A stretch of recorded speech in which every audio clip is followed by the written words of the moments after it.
Bonjour mes chers amis, je vais vous présenter le 11e chapitre du merveilleux livre de Charles Haanel, le système maître, dont le titre est le raisonnement et l'esprit objectif. Commençons. Voici un résumé des principes à comprendre et à appliquer au cours de ce chapitre. Votre vie est régie par la loi, c'est-à-dire par certains principes immuable qui ne change jamais. La loi agit toujours et à tous les niveaux, à l'origine de toutes les actions humaines. Certaines lois fixes sont en rigueur. C'est ainsi que les dirigeants de grandes entreprises industrielles peuvent déterminer avec une précision absolue quel pourcentage de 100 000 personne réagira à un ensemble de données, de conditions. Il ne faut pas oublier que si tout effet est le résultat d'une cause, il devient à son tour une cause qui engendrera d'autres effets qui deviendront d'autres causes. Par conséquent, lorsque vous utilisez la loi de l'attraction, vous ne devez pas oublier que vous initiez pratiquement une chaîne de causes avec un nombre infini de possibilités. Celles-ci peuvent être bonnes ou mauvaises en fonction de vos intentions. Beaucoup de gens nous disent il m'est arrivé quelque chose d'extrêmement désagréable qui ne peut être le résultat de mes pensées car je n'ai jamais cultivé de telles pensées. Ces personnes oublient que les principes similaires s'attirent toujours, y compris les pensées. C'est ainsi qu'une pensée que nous cultivons nous revient accompagnée d'amis de même nature qu'elle. Ceux-ci génèrent à leur tour des changements d'environnement et de circonstances, y compris sans ceux dont nous venons nous plaindre. Le raisonnement est ce processus de l'esprit objectif par lequel nous comparons un certain nombre d'événements distincts avec d'autres jusqu'à ce que nous trouvions le dénominateur commun qui les a tous engendrés. Le raisonnement découle d'une comparaison de faits.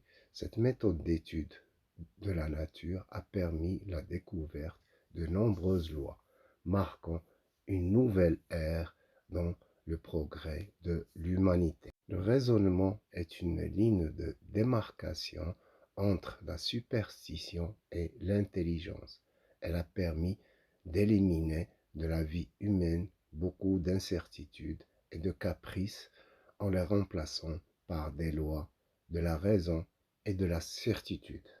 Le raisonnement est le gardien dont nous avons parlé dans une leçon précédente. Grâce à ce principe, nous avons réussi à révolutionner le monde que nous connaissons auparavant qu'à travers nos sens. Le soleil, qui semblait tourner autour de la Terre, s'est immobilisé. La Terre, qui semble plate, est devenue ronde et en mouvement. Il s'est avéré que la matière inerte est composée d'éléments actifs et l'univers lui-même s'est présenté à nous chaque fois que nous tournions notre télescope ou notre micro-lentille vers lui, se révélant plein de force, de mouvement et de vie. Dans ces conditions, on ne peut s'empêcher de se demander comment ces formes d'organisation aussi délicates sont maintenues en ordre et sous contrôle. Les polarités et les forces de même nature se repoussent et restent imperméables les unes aux autres. Cette cause semble suffisante pour maintenir la distance entre les étoiles, entre les personnes, entre les forces, de même que des personnes de caractères différents s'associent, les opposés s'attirent, des éléments qui semblent n'avoir rien en commun, comme les gaz, les acides, se préfèrent. Il y a un échange continu et généralisé entre l'offre et la demande. De même que les yeux cherchent toujours à se satisfaire des couleurs complémentaires de ceux qu'ils contemplent, de même les besoins, les désirs et les envies au sens large du terme induisent et génèrent et déterminent les actions. Les scientifiques ont observé diverses perturbations dans le mouvement d'Uranus. Le Verrier en a conclu qu'une autre planète était nécessaire à un certain endroit pour que le système solaire conserve son ordre. C'est ainsi que Neptune est apparu exactement à l'endroit et au moment qu'il avait calculé. Les pensées de l'existence conduisaient à la révélation d'une existence réelle, bien définie. Une loi peut expliquer par la raison des opérations les plus complexes de la nature. Après avoir correctement identifié les réponses fournies par la nature et élargi nos sens à l'aide de la science, après avoir compris les leviers qui font bouger la Terre, nous avons pris conscience de l'existence d'un contact si étroit que nous en sommes venus à identifier nos besoins et nos objectifs avec le fonctionnement harmonieux de cette vaste organisation, de sorte que la vie, la liberté et le bonheur des citoyens s'identifient aujourd'hui avec l'existence de ceux qui les gouvernent.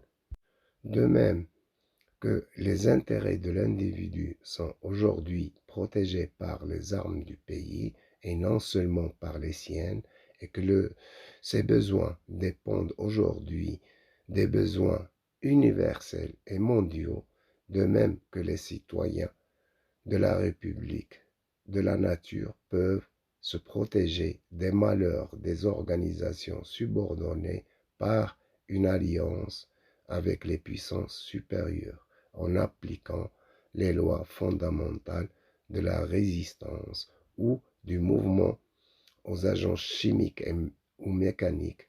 Le travail peut être réparti entre l'homme et la nature pour le plus grand profit de l'inventeur. Si Platon avait pu voir les photographies prises du soleil ou mille et une autres images des réalisations effectives de l'humanité auxquelles l'humanité est parvenue par le pouvoir du raisonnement, il aurait pu arriver à la vision d'une terre où tout travail manuel, mécanique et répétitif est attribué à la nature, tandis que nos besoins sont satisfaits par de pures opérations mentales mises en mouvement par la volonté et dans laquelle l'offre est déterminée par la demande. Aussi utopique que cette terre puisse paraître, le raisonnement a aidé les gens à tendre vers cet idéal et à bénéficier d'avantages qui représentent un remboursement de leur fidélité passée et en même temps d'une incitation à une dévotion encore plus assidue à l'avenir. En même temps, le raisonnement est une aide à la concentration et au renforcement de nos facultés, offrant des solutions à tous les problèmes individuels et universels auxquels nous sommes confrontés par le biais d'opérations purement mentales. Voici une méthode pour obtenir ce que nous voulons en cultivant la croyance que nous l'avons déjà obtenu. Cette méthode nous a été transmise par ce même Platon qui n'a jamais compris comment transformer les idées en réalité.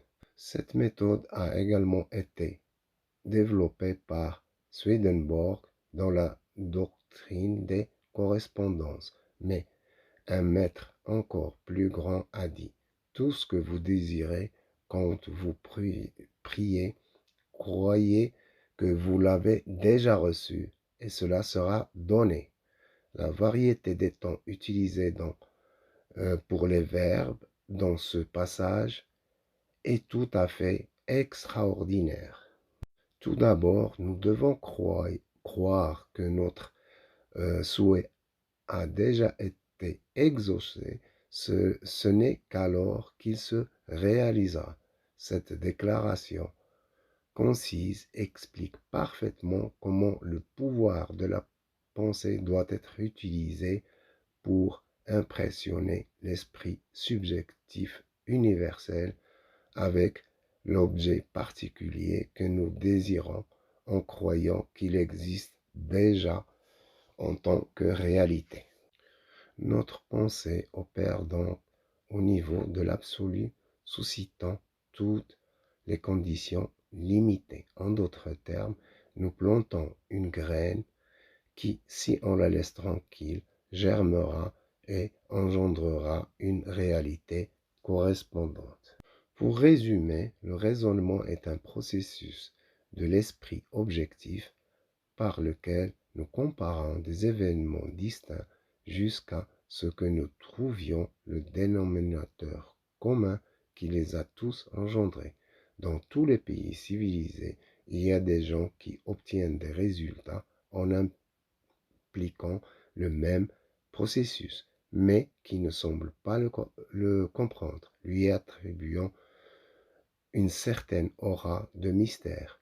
Le raisonnement nous a été donné précisément pour découvrir la loi qui nous permet d'obtenir de tels résultats. Le fonctionnement du raisonnement peut être facilement observé chez ces personnes heureuses qui possèdent déjà tout ce que les autres ne peuvent obtenir qu'au prix d'un dur labeur et qui ne semblent jamais faire d'efforts, qui agissent toujours correctement et ne peuvent se comporter autrement qu'avec tact, qui approuvent tout avec la plus grande facilité, qui terminent toujours ce qu'ils commencent, qui vivent en harmonie éternelle avec eux-mêmes sans jamais sembler éprouver de difficultés.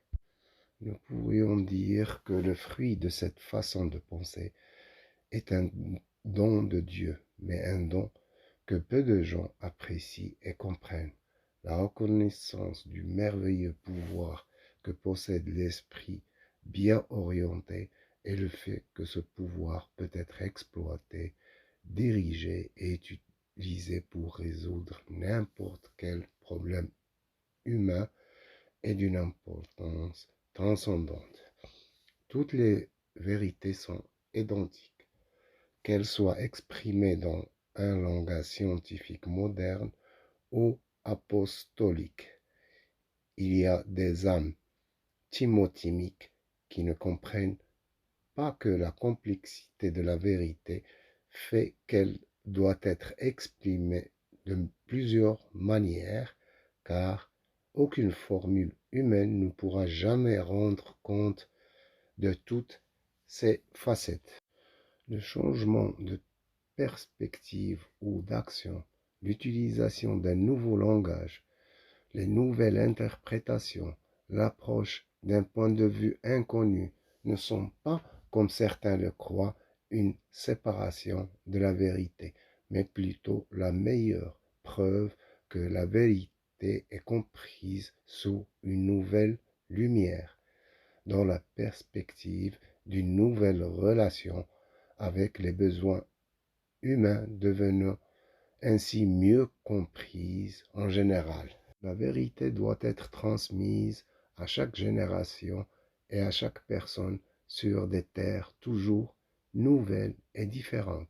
Ainsi, si nous examinons attentivement des affirmations apparemment différentes telles que croyez que vous recevrez et vous recevrez, le grand maître, la foi est la substance des choses espérées, l'évidence des choses invisibles, Saint Paul, ou la loi d'attraction est la loi qui permet à la pensée d'être en relation avec son objet, la science moderne, nous ne pouvons que constater que chaque affirmation se réfère pratiquement à la même vérité. La seule différence réside dans la forme de présentation.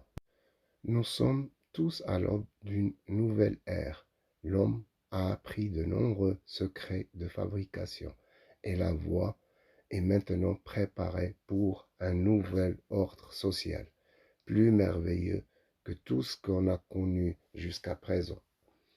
Le conflit entre la science moderne et la théologie, l'étude comparative des religions, l'énorme puissance des nouveaux mouvements sociaux, cela ne fait qu'ouvrir la voie à ce nouvel ordre, même s'ils ont détruit des formes traditionnelles, déplacées et impuissantes. Rien de précieux n'a été perdu. Une nouvelle foi est née qui a besoin d'une nouvelle expression.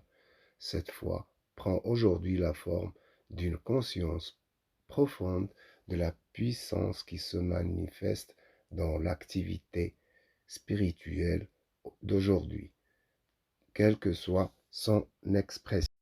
L'esprit qui dort dans les minéraux, qui respire dans le monde végétal, qui se déplace dans le monde animal, qui atteint son niveau suprême de développement dans le monde humain est l'esprit universel lui-même.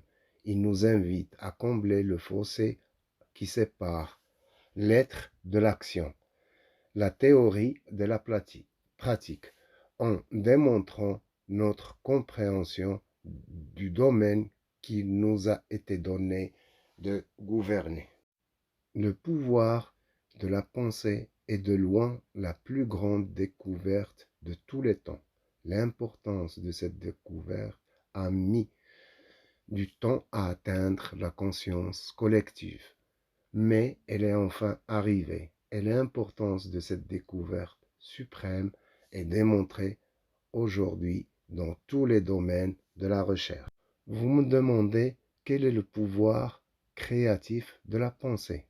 Elle consiste à créer de nouvelles idées qui sont ensuite objectivées par l'approche, l'invention, l'observation, le discernement, la découverte, l'analyse, la gestion, le gouvernement, la combinaison et l'application de ces facteurs à la matière et à la force. La pensée peut faire tout cela parce qu'elle est une puissance créatrice et intelligente.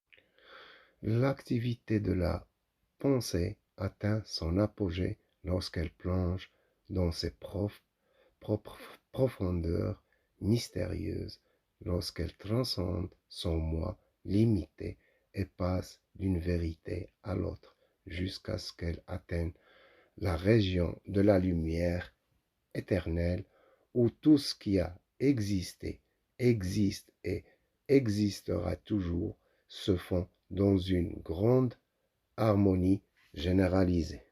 De ce processus d'auto-contemplation naît l'inspiration qui n'est rien d'autre qu'une intelligence créatrice et qui est supérieure à tout autre élément, à toute force et à toute loi de la nature, puisqu'elle peut comprendre, modifier, gouverner et appliquer ces éléments, force et loi pour la satisfaction de ses propres besoins et objectifs, donc les contrôler.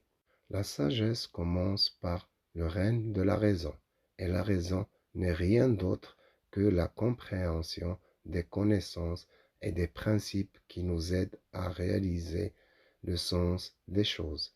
La sagesse est en quelque sorte la raison éclairée, elle conduit à l'humilité. En effet, l'un des aspects essentiels de toute sagesse a été et restera toujours l'humilité. Nous connaissons tous des personnes qui ont réalisé l'impossible, qui ont accompli les rêves de leur vie, qui ont transformé tout leur environnement, y compris eux-mêmes. Nous avons tous été émerveillés par ces démonstrations d'un pouvoir apparemment inimaginable et irrésistible auquel ces personnes ont accès chaque fois qu'ils en ont besoin. Nous espérons avoir compris ce que c'est ce pouvoir. Il peut être acquis par toute personne qui comprend certains principes fondamentaux clairement définis, qui sait les mettre en pratique. Comme l'exercice pour ce chapitre, je vous propose de vous concentrer sur la citation suivante. Tout ce que vous désirez quand vous priez, croyez que vous l'avez déjà reçu et cela vous sera donné. La phrase tout ce que vous souhaitez est un peu plus claire et implique que nos propres limites dépendent de notre capacité à penser, à saisir les opportunités, à surmonter les obstacles et à nous rappeler que la confiance n'est pas une ombre, mais une substance, la substance des choses que nous espérons voir se produire, l'évidence des choses qui sont possibles. Voici, mes chers amis, le 11e chapitre du livre de Charles Haanel. J'espère qu'il vous a plu. Si c'est le cas, abonnez-vous et laissez-nous vos impressions. Prenez soin de vous. À la prochaine vidéo.